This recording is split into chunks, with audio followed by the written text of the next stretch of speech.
My ex-wife showed up to our divorce hearing pregnant, thinking it guaranteed her a massive payout, until the judge asked one simple question. You ever watched someone's face collapse as their own lie destroys them? Hello, Reddit I+ here. I swear on everything, I will never forget the exact second my ex torched her own scheme in front of a full courtroom. It was like watching one of those slow-motion car crashes where you know the ending will be ugly, but you keep staring because gravity refuses to let you look away. My ex, who for this story I will call Mara, is 34. I am 36.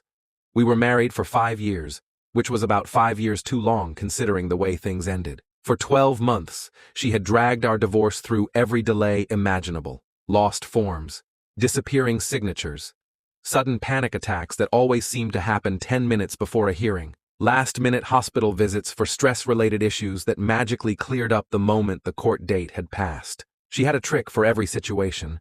And then she walked into the courtroom that morning, 8 months pregnant. She was glowing with the kind of smug confidence only someone who thinks they are about to stage the performance of a lifetime can radiate. She wore an elegant white maternity dress, the expensive kind that looks intentionally wrinkled, so you know it cost more than your entire outfit.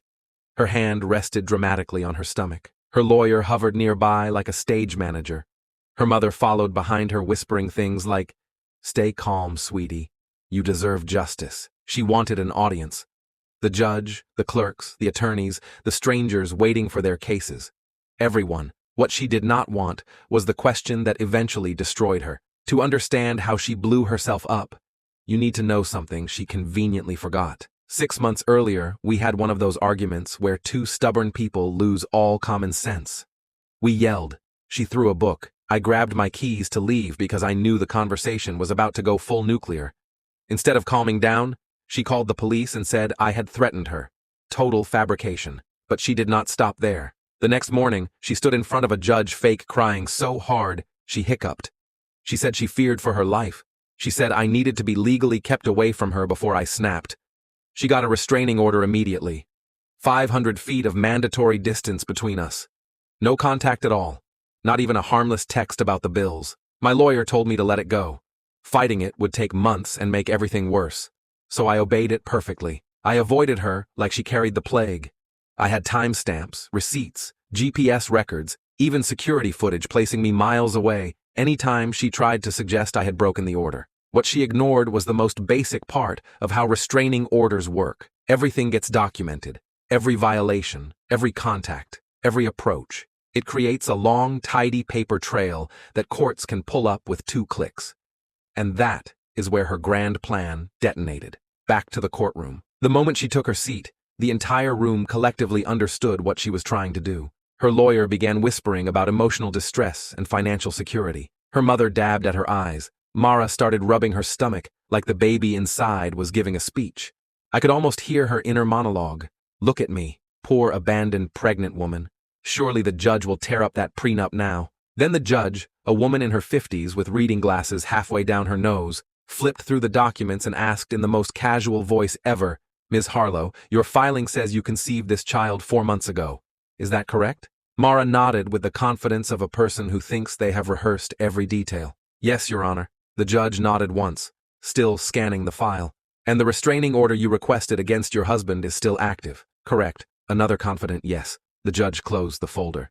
"So if he was legally required to remain 500 feet away from you at all times for the last 6 months, and you swore under oath that you feared for your safety and avoided all contact, would you please explain how the two of you conceived a child during that period?" I swear you could hear the air leave the room. Her face did not drop all at once. It twitched. First her eyes widened a tiny bit. Then her lips parted. Then her mother's hand froze on her shoulder. Then her lawyer slowly exhaled, like a man watching his paycheck drift away. The judge continued. "Based on our records, there have been 0 documented violations of this restraining order. Not a single one. Not even a mistaken proximity alert. Which means you are either admitting to perjury about the pregnancy timeline, or you are admitting to falsifying your original restraining order statements. Which one is it?" Mara tried to speak. What came out sounded like someone choking on dust. "I can explain." The judge leaned back in her chair and replied with a tone that could freeze the ocean. "Please do." She did not explain. She could not. She just stuttered and blinked until her lawyer asked for a recess while sweating through his suit jacket. When they came back, The judge ruled that the restraining order was fraudulent.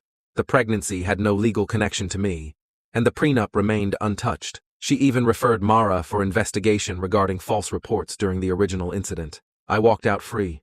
No payout. No spousal support. No fabricated baby story. But the best part was the final 30 seconds of the hearing. Mara looked at me with this mixture of panic and confusion, like she could not decide whether to cry or scream. Then she covered her face with both hands like a child who thinks hiding their eyes makes them invisible. Her whole plan collapsed because she forgot the one thing she never should have forgotten. She lied so much she stopped keeping track, and the court kept track of everything. After the courtroom fiasco, Mara did not give up. If anything, she doubled down. For the next few months, I became a human target for every manipulation trick in the book. It started with texts. At first, they were subtle. "I just wanted to make sure you're okay." Then the tone shifted. "I'm scared. I don't know how I'll manage everything alone." Every message had the same undertone: guilt, fear, and the invisible threat that if I didn't respond, I was the villain. She even showed up outside my apartment once, just sitting in her car, staring at my window.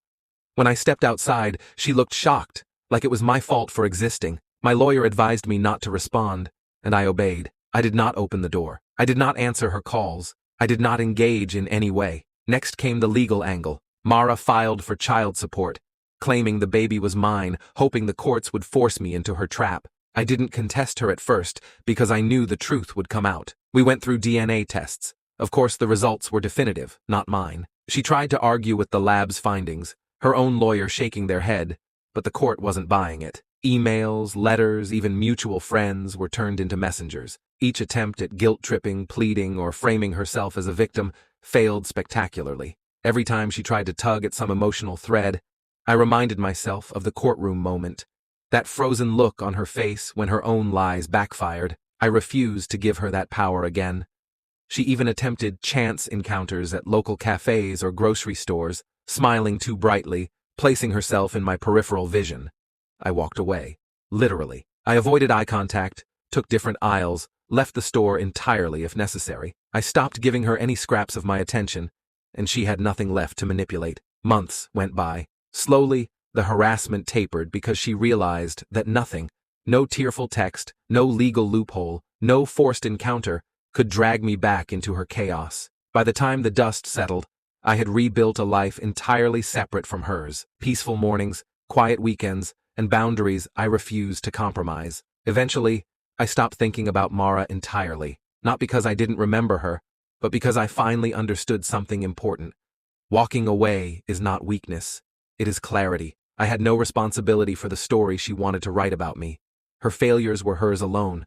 I had my freedom, my dignity, and my own life. Sometimes, months later, I would hear from mutual friends that she was still trying to pull people into her narrative, still scheming, but it didn't touch me. I had already moved on. I had already won.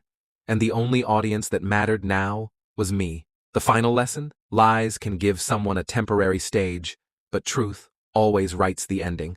And I was lucky enough to get a front row seat.